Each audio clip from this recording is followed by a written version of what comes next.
Hi, everyone. It's Rebecca Hefner here, and I am so excited to have Lucy Felthouse with us today.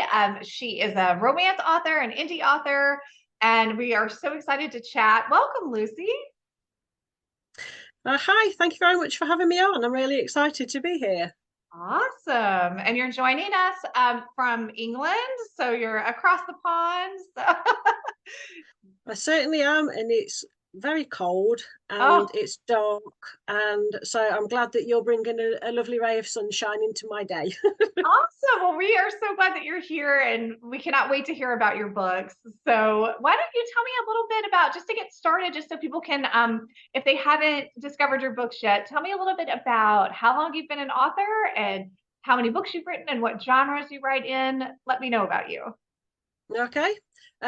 I've been doing this a while. I mean, just general writing, I've kind of been scribbling in notebooks crazily since I was a child. I desperately wish I could find them to see if it was gold or utter trash. I suspect the latter. I started taking it more seriously when I went to university. I did a degree in creative writing at the time. I never really thought I could make a job out of writing, but I admit I was buying myself another 3 years to decide what I wanted to do with my life. Um, while I was there, obviously, we did a lot of exercises as a part of the course. Discovered, I quite enjoyed writing more seriously. Um, and then I kind of just tumbled into writing erotic fiction on a dare, believe it or not. On a dare? Um, No way. on a dare, yes, I was dared to write a story, and at first I was like, no, no, no, not doing that, not doing that. I did, because I can't turn down a dare, Of all course. things within reason. So I gave it a go. It went down quite well. And in the process I did find that I enjoyed it, so I carried on, started sort of researching publication markets. By some stroke of luck, I was published in a magazine in 2006. Awesome. um, I think that's what really gave me the bug then, actually seeing my name in print. um, and then 2008, this was just short stories, by the way. I hadn't gone into anything longer. Kept plugging away little short stories, flash fictions.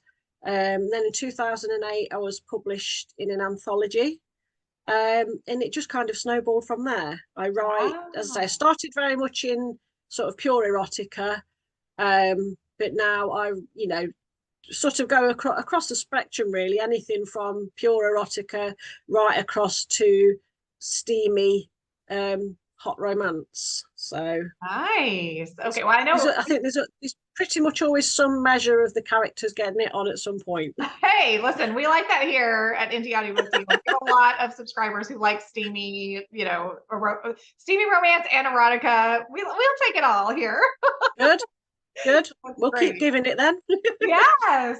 What an awesome journey you've had though. That's really a cool journey to go from sort of starting on a dare and then all of those starting to be published in all those publications. That's very cool. It gives me a good story to tell, but it just happens to Yes. be true. That is awesome. Nice. So tell me about your audiobooks since we're an audiobook channel. Tell me a little bit about your narrators and about how you got into making your books into audiobooks, all that good stuff. I've been making audios for not me, obviously. I do not have those skills. That is a whole other thing, and I have Right. nothing but admiration for the people that can do it. They're wonderful. Yeah, so I've been making audios quite a few years now. I didn't start out wide, so I have got quite a few books, where. Hmm. I'll leave it at that. Um, That's okay. because purely because I wanted my books to be available in as many formats as possible. Sure. There's people don't want to read ebooks. That's fine. There's people who commute would rather listen to audio. People with visual impairments, so on and so forth. So I'm basically doing everything I can to get all of my books into audio. The last few have been wide, yay! Um, and for those ones, I'll just cover those ones so we kind of stay on brand, so to speak. My narrators for those books are called Ella Lynch and Frankie Holland. Absolutely fantastic narrator. Love it. Obviously, it helps because the majority of my books are set in England with English, well, not English, but British characters. So it helps that my narrators are, they are English, can do the accents and so on. And yeah, I've only gone with solo narration so far. But that's been an exciting journey in itself. So who knows, I Yeah. might branch out into others going forward, but we'll just see what happens. Nice. That's awesome. And that's nice that I know sometimes like it's nice that you have British narrators that are British and have that accent. Like sometimes some narrators try to, do accents that aren't their natural accents. And sometimes they're great at it, and you never know. But it's nice to have someone who actually, you know, speaks in the accent. Yeah, that I did have, especially not so much now, but especially starting out, I did have quite a bit of trouble finding not just British narrators, but ones that sounded British, even though they claimed they could do the accent. I could tell, and I thought, if I'm not happy with it, I don't want to do it. Right. Absolutely. And if you're not So, with it, your listeners won't be, right? yeah, yeah. So I just, I want to. They're such a big thing. They're such a big production. Takes such a lot of work that Yes. it deserves to be done right for everyone. Absolutely, absolutely. I love that. That's great. All right, so tell me, let's take your audiobook catalog with these wonderful narrators you have. If there was one character that you think, someone's listening to an audiobook and they would really be drawn to, who would that character be in one of your books? Well, I've got a very timely answer to that. So this may depend on when this interview goes out. I've got a book called Moonstone, which is actually a Christmas story. It's one of the few that I do actually have set outside the UK. It's in America, in upstate New York, because it's part of a wider series called the Jules Cafe series, but it is very much a standalone. I cheated a little bit by making my characters British, most of my characters British, because I didn't want to screw up with slang and all that kind of thing. So I admit I did cheat a little bit. So the main female character, Ginny, is British. Okay. Her guys aren't, because it's a reverse harem, hence guys. Right. She meets them out in upstate New York, so they are American.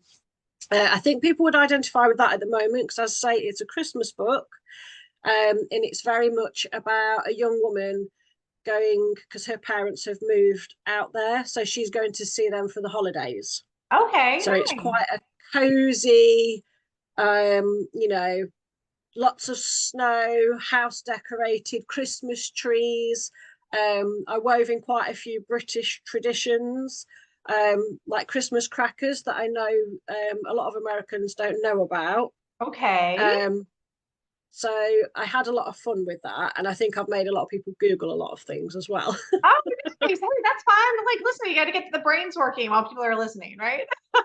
Yeah, so I thought, at this time of year, a lot of people, they're already turning their brains to Christmas. We're in mid-November as we record this. Right. So if you're listening, either when the interview goes out or, maybe you just really like holiday stories, then that one's a good one to go for. If you like a sort of cozy contemporary with lots of steam.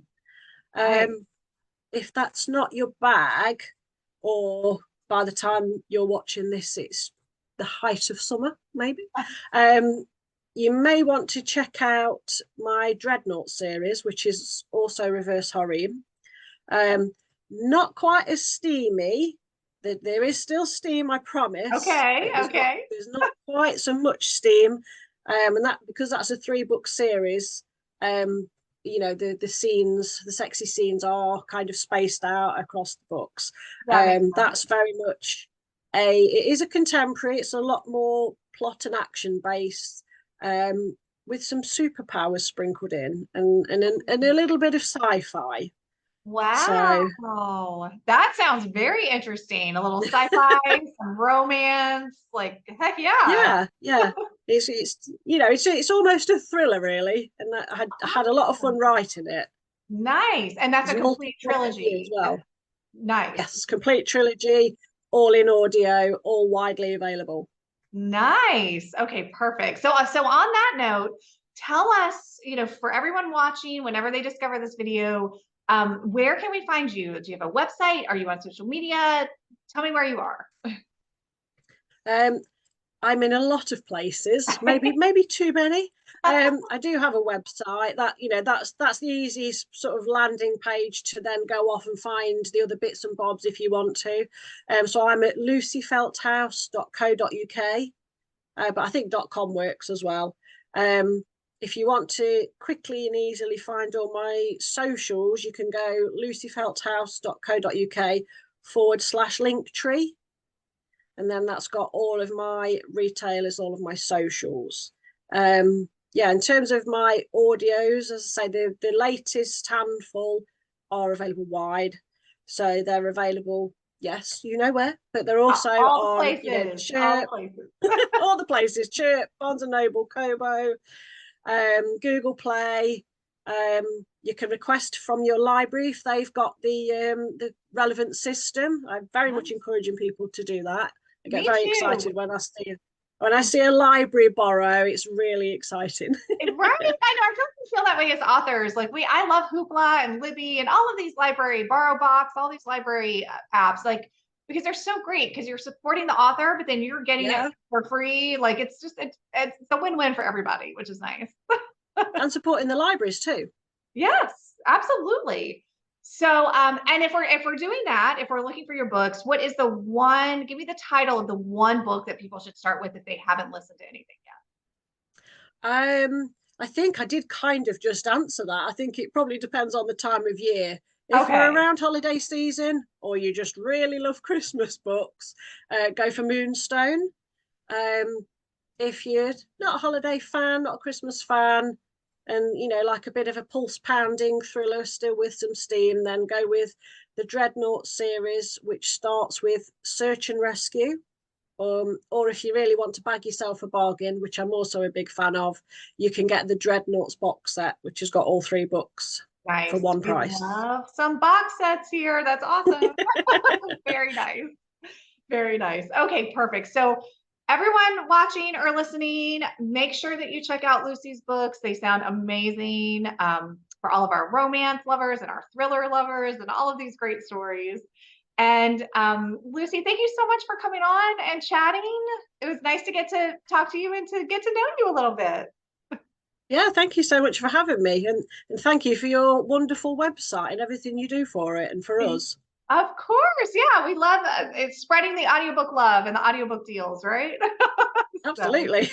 awesome. All right. I hope you all have a great day and thank you so much for watching and for listening. And remember to check out indieaudiobookdeals.com to see all of our current audiobook deals. And I hope you all have a great day. Take care. Thank you. Bye.